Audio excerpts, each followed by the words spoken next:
যেটা রাসূল সাল্লাল্লাহু আলাইহি ওয়াসাল্লাম আশঙ্কা করতেন যে আমার উম্মতের একটা অংশ মুশরিকদের সাথে মিলিত হয়ে যাবে। আল্লাহ না করুক সে অংশ কি বাংলাদেশ, আল্লাহ না করুক।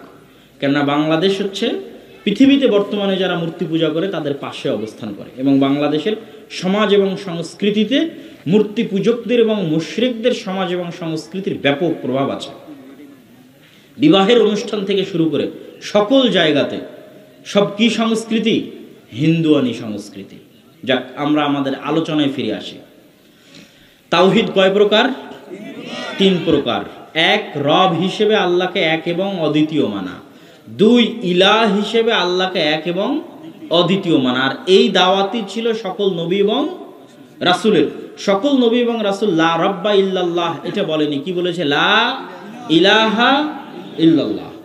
আল্লাহ রাসূল যদি আবু জাহাল আবু লাহাবকে বলতেন লা রাব্বা ইল্লাল্লাহ, ওরা বুকের সাথে বুক লাগিয়ে নিত, কোনো সমস্যা নেই, আসো। আমরাও তো বিশ্বাস করি আল্লাহ রিজিক দাতা, জীবন মৃত্যুর মালিক, কিন্তু বিপদে পড়লে চাওয়ার বেলায় 360টা মূর্তির কাছে যেতে হবে, ডাইরেক্টলি আল্লাহর কাছে যাওয়া যাবে না, এইটা মানা যাবে না। তাহলে তখন গন্ডগোল শুরু হয়ে গেল, লা ইলাহা ইল্লাল্লাহ।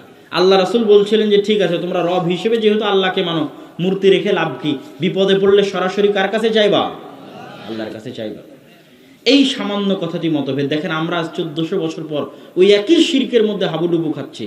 কত নবী রাসূল চলে গেল, কত সাহাবী, কত তাবী, কত মুহাদ্দিস, কত আলেম ওলামা চলে গেল।